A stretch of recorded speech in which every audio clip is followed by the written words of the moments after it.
Вы видите на мне турецкую футболку, а значит речь пойдет сегодня о турецкой лексике. Günaydın. Первую поездку в Турцию в 97 году, помнится, полнедели был в Стамбуле, возвращаясь тоже полнедели и неделю на Кипре, и заметил, что очень много знакомых слов, общих тюркских, наших, татарских, и поэтому я по возвращении, когда привез словарь, который мне подарил Туран Язган, профессор, турецко-русский словарь, я был чрезвычайно рад и начал потом. Я не могу работать по такой обстановке, помните, не может быть, там у нас замечательный актер говорит, вот мне идут на меня, оглядываются, я тормозить вынужден.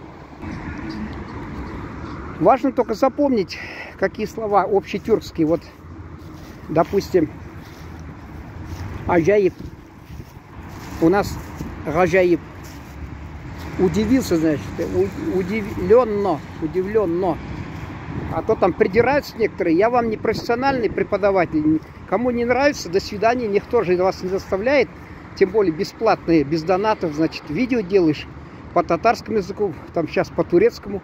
И кто-то там сидит умный. Если такой умный, заведи канал свой и давай будем у тебя учиться тогда. Если ты такой у нас словесник такой безукоризненный. Аще. У нас вот как раз на свадьбах не горько кричат, а аще. То есть вот горько, горький. Вот аже. У нас вот как-то аще.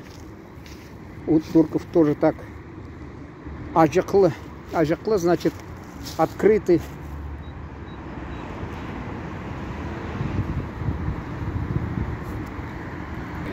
Есть, конечно, печальный, но ажаклы у нас ашаклы, у них тоже, в общем-то, говорят. А вот когда впервые я услышал в Стамбуле, попросил турецкого брата сводить меня на базар, он мне говорит, хапалы.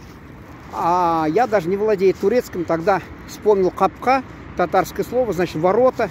А ворота, значит, тогда, как принято, закрывать двор ими. И я так понял, что человек говорит о том, что сегодня не работает базар.